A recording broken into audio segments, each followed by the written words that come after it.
Sir नमस्कार। आदर्श समाज news में आपका स्वागत है। सर एक बहुत ही महत्वपूर्ण क्वेश्चन आपसे पूछना चाहता हूँ, क्योंकि आप पूर्व सचिव रह चुके हैं। अभी मोदी जी के सलाहकार सिन्हा का इस्तीफा आपने सुना होगा। इस बारे में आप क्या अपना प्रकाश डालना चाहेंगे, क्योंकि ऐसा अक्सर होता नहीं है। जी सर। हाँ, जय भीम भाइयों और बहनों। ये बहुत महत्वपूर्ण प्रश्न उन्होंने किया है कि माननीय नरेंद्र मोदी जी की सरकार में जितने भी इंस्टीट्यूशंस हैं, संस्थाएं हैं, उनमें भय व्याप्त है और उनको किसी न किसी तरह से डिस्टर्ब किया जा रहा है। जैसे ये आपने प्रश्न था पीके सिन्हा एंड नृपेंद्र मिश्रा जी उससे पहले थे। ये दो यूपी के अच्छे ऑफिसर रहे हैं। मैं क्योंकि नृपेंद्र मिश्रा मेरे साथ में फाइनेंस सेक्रेटरी थे जब मैं प्लानिंग सेक्रेटरी यूपी था, अच्छा काम कर रहे थे। और सबसे पहले नरेंद्र मोदी जी ने उन्हीं को एक छाया की तरह उनके साथ हमेशा खड़े रहते थे। फिर भी और काम किया। उन्होंने मुझसे कहा कि आप नरेंद्र मोदी जी के साथ आ जाएं तो इनका बड़ा भला होगा। तो मैंने बड़ा साफ कह दिया था कि सर ये जो है, जो दिखाई दे रहे हैं वो दिखाई नहीं वो है नहीं। रोज़ाना लिंचिंग हो रही है, हमारी बहू बेटियों के साथ इज्जत लूटी जा रही है, इसलिए मैं इनके साथ नहीं आ सकता। ये 2019 की बात है। तो मालूम पड़ता था कि नृपेंद्र मिश्रा जी उनके बड़े कॉन्फिडेंस में हैं, है ना। परंतु अचानक उनको जो है उस पद से हटा दिया गया और हटाने के बाद उनको बाद में बहुत देर इंतज़ार करने के बाद जो राम मंदिर निर्माण कमेटी है उसका चेयरमैन बना दिया गया। तो इसका मतलब है, बड़ा स्पष्ट है कि नृपेंद्र मिश्रा जी ने किसी बात पे अपनी बात रखी होगी जो माननीय प्रधानमंत्री को पसंद नहीं आई। उनको अचानक उनके ऊपर गाज गिरी, उनको हटा दिया गया। ना इसके पश्चात अभी गुजरात कैडर का हमारे बैचमेट श्री पीके मिश्रा जी को जो है उनके स्थान पर सलाहकार बनाया गया था और प्रमुख सचिव बनाया गया था। अब ये जो कैबिनेट सेक्रेटरी थे डॉक्टर मिस्टर पीके सिन्हा, वो कैबिनेट सेक्रेटरी भी रहे माननीय नरेंद्र मोदी जी की सरकार में। फिर उसके बाद सलाहकार भी उनके हो गए और नृपेंद्र मिश्रा जी के स्थान लिया। तो अचानक काम कर रहे थे, शांतिपूर्वक काम करने वाले आदमी हैं, मगर अचानक उनको आज मैंने अखबार में पढ़ा कि उनको भी हटा दिया गया और कारण बताया गया कि अपने निजी समस्याओं के कारण। ये तो हमेशा एक बहाना है कि निजी समस्याएं, कोई मरते दम तक सरकार के इतने ऊंचे पद पर बैठा हो कोई नहीं छोड़ना चाहता, मगर मालूम यही पड़ता है कि कोई न कोई गलत काम करने के लिए दबाव डाला गया होगा, इसलिए उसने न करते हुए अपने से इस्तीफा दे दिया। या आईएएस के और आईपीएस के तो माननीय प्रधानमंत्री के स्टेटमेंट ने ही बहुत ही बेइज्जती की है कि अब कोई आईएएस ही चाहे हवाई जहाज चलाएगा, और सारे विभागों को मालिक होगा, उद्यान करेगा। तो अजीब सा लगा कि ऐसी बात है माननीय प्रधानमंत्री को नहीं कहना चाहिए, क्योंकि सारे के सारे उन्हीं की तरफ देखते हैं कि प्रधानमंत्री ही हमारा सही मार्गदर्शन करेंगे। जब उन्होंने ही आईएएस की इज्जत को दो कौड़ी का कर दिया, तो और इनडायरेक्टली डायरेक्ट ले करके उसमें भर्ती करने लगे। 30 अभी जैसे भर्ती होने हैं उस पर मैं बोल चुका हूँ कि 30 लोग भर्ती किए जा रहे हैं लेटरल एंट्री से।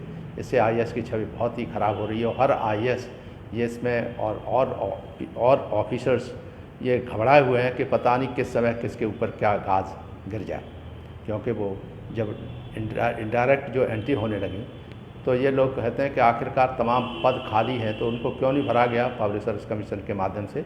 विशेषलिस्ट के रूप में भी उनको लिया जाना चाहिए था। विशेषलिस्ट आप मांग लीजिए, ले लीजिए, मगर ना, सिस्टम को ध्वस्त जो करना है, राष्ट्रीय एकता अखंडता को खतरा जो पैदा हो रहा है उसकी उन्हें कोई चिंता नहीं है और ऐसे किया गया है। ऐसे ही हमने पॉलिटिक्स में आते ही ये बात कही थी कि राजनीति में अपराधीकरण सबसे बड़ा मुद्दा है, जातीयता दूसरा बहुत भयंकर मुद्दा है, सामाजिक ये जो वो है सामाजिक विषमताएं और सामाजिक असमानताएं एक मुद्दा है, और सांप्रदायिकता का सबसे बड़ा मुद्दा है। नरेंद्र मोदी जी की सरकार आते ही सांप्रदायिकता तो में बहुत बढ़ा हुआ। मुख्य रूप से उत्तर प्रदेश में तो हमने इनको योगी आदित्यनाथ जी के उसमें देखा। आते ही आते मुसलमान भाइयों के द्वारा चलाए जाने वाले जो मीट वगैरह की दुकानें थी वो सब कह के कि जो ठीक से नहीं है, लाइसेंसेस नहीं है, वो इमीडिएटली बंद कर देगी। जबकि होना ये चाहिए था कि कम से कम उनको समय दिया जाना चाहिए था कि अपने नियंत्रण कर दे, तब तक बंद करने का सवाल नहीं था। मगर एकदम से गाज गिरी तो इससे मालूम पड़ने लगा, जो हमारा माइनॉरिटी वर्ग है उनको महसूस होने लगा कि उनके ऊपर अन्यायपूर्ण व्यवहार सरकार करना शुरू कर रही है। और फिर तमाम वो जो हुए मारे गए लोग, उसमें असदुद्दीन का कहना है कि 37% लोग मुसलमान लोग ही उसमें मारे गए जो एनकाउंटर्स में। ये भी ह्यूमन राइट्स का बहुत बड़ा वायलेशन है। उनके बदमाश क्रिमिनल, हम कहते हैं राजनीतिक अपराधी करना बंद होना चाहिए। मगर जो देखा यह गया है कि जो राजनीतिक अपराधी हैं वो अपराधी जब किसी तरह से दबाव में नहीं आता है तो वो अपनी तरफ ले लेते हैं। एक लोभ देते हैं कि आप हमारी पार्टी में आ जाओ, सारे अपराध माफ़। तो ये वेस्ट बंगाल में देखने को मिला और स्टेट्स में भी देखने को मिला है कि जो अपराधी एक पार्टी में बहुत भयंकर अपराधी हैं, बहुत भयंकर जो भ्रष्टाचारी हैं, उनको धमका करके किसी तरह से भय दिखा करके CBI का, IB का एंड DI का इसका पर दिखा करके अपनी ओर खींच लेते हैं। जैसे कि आजकल बिहार उसमें हो रहा है वेस्ट बंगाल में। तो ये इस तरह से जनता में बड़ा भारी क्षोभ व्याप्त है। अब ना आप समझ लीजिए किसान के आंदोलन के संबंध में हट दोनों तरफ से हुई। हमने 5 वीडियो के माध्यम से माननीय प्रधानमंत्री जी को, प्रमुख सचिव को अवगत कराया था कि ये स्थिति ठीक नहीं है, इससे एनआरकी पैदा होगी। आज सारे देश में एनआरकी का माहौल है। तमाम किसान इतने दिनों से 100 दिन के करीब लगे हो गए, वो जो है बैठे हुए हैं, इधर उधर हैं, यहाँ होकर के बाहर रहे। सरकार अपने हट दरमिताब थी और वो तो किसान तो बेचारे परेशान थे, तो वो तो अपनी बात रख रहे थे शुरू से ही कि हमारे ये मुद्दे हैं, ये तीनों बिलों को आप वापस करो और उसके बाद नए बिल लाओ और हम लोगों से कंसल्ट करके बनाओ। तो बात तो सही थी, हमने भी यही कहा कि इसको कंसल्टेशन जो है प्रजातंत्र का सबसे बड़ा वो है कि विपक्ष से भी सब बिल्कुल अच्छी तरह से डिस्कशन होने के पश्चात बिलों को पास कराना चाहिए था। मगर एक हो गया कि वो पास हो गया है, अब किसी तरह से वापस लेना ही नहीं है। तो इतने दिन तो कसेन वो तो ये है कि जब किसी तरह से किसान मजबूत परेशान होकर के अपने आप ही फूट पड़ जाएगी।